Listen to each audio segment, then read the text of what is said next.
શાળા વડોદરામાં computer lab અને સ્માર્ટ પેનલનો જ્યારથી ઉપયોગ કરવા માંડ્યા છે, એટલે જ્યારથી આવી છે ત્યારથી બાળકોને અભ્યાસ માટે સરળતા પડી છે.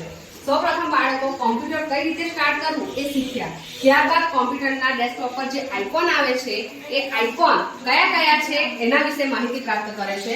અને આ આઇકોનમાં એક સૌથી સરસ માં એ છે કે આપણું જી શાળા. તો જી શાળા દ્વારા દરેક બાળકો પોતાના પ્રયત્નથી પોતે ઓડિયો તથા વિડિયો અભ્યાસ કરે છે અને એના દ્વારા એ શિક્ષણ મેળવે છે.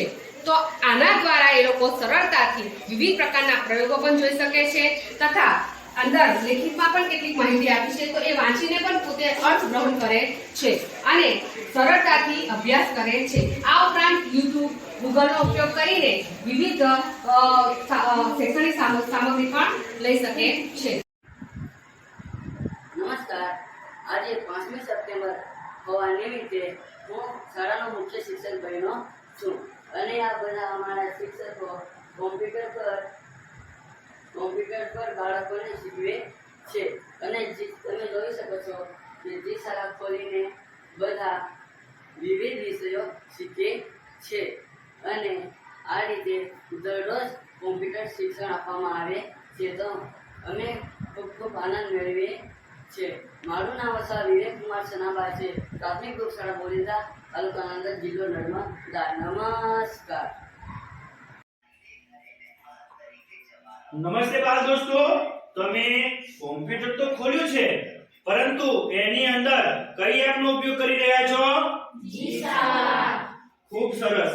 હવે મારે જાણવું છે કે જી શાળાની અંદર કયો વિષય અને કયો એકમ ખોલી રહ્યા છો?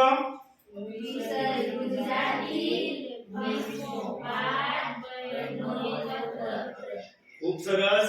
વિષય ગુજરાતી, બહેનનો પત્ર અને 5:21મો બાળકો કોમ્પ્યુટર પર શીખી રહ્યા છે.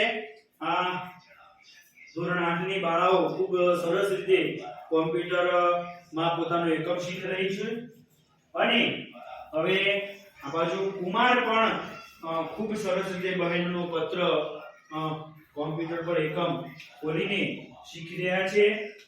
ખૂબ સરસ. મને ખૂબ આનંદ થાય છે.